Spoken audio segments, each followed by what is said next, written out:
Good morning, forest protection. We are in a ditch in late August looking at the difference between the native jewelweed, which is Impatiens capensis, and the invasive Himalayan jewelweed, which is Impatiens glandulifera. Both of these have a pretty shallow root system and a pretty small root system. The Himalayan will grow to be 6 or 7 feet tall on a good site in the sun, where the native species will grow to be 4 or 5 feet tall. Both of these can tolerate some shade. We're under a dense canopy of willow, but we do have an opening behind us giving some light. As we get farther into the more heavily shaded area, the species does continue, but it's shorter than it is right now. The way this typically grows is in a small forest with very short, shallow root systems that would not tolerate an extremely droughty site. So, you can tell the difference without flowers based on the shape of the leaf, where that is the invasive. And here we have the native. The shape and the serrations are quite different.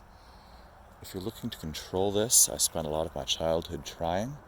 Once you get to this point, it's pretty well pointless to either pull it or cut it. And the reason why is that the seed pods are now ready to go, and the way they work, get a good shot of this, is when you brush against them, they explode. This one's not quite ripe, but you can see how that explodes, those seeds come out. Let's see if we can get a better one up here. There you go. So that explodes, it throws its seeds everywhere. If I were to pull all of this right now, all I would be doing is spreading seed for next year.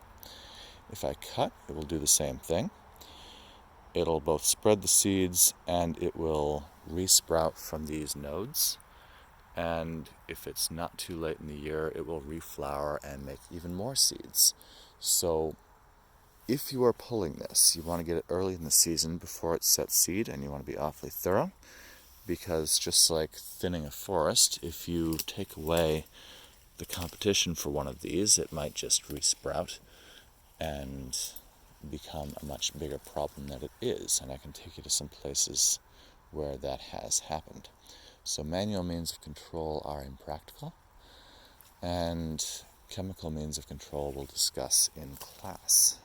Now we're in another spot where all of the jewelweed was pulled this spring, and you can see what it thought of that.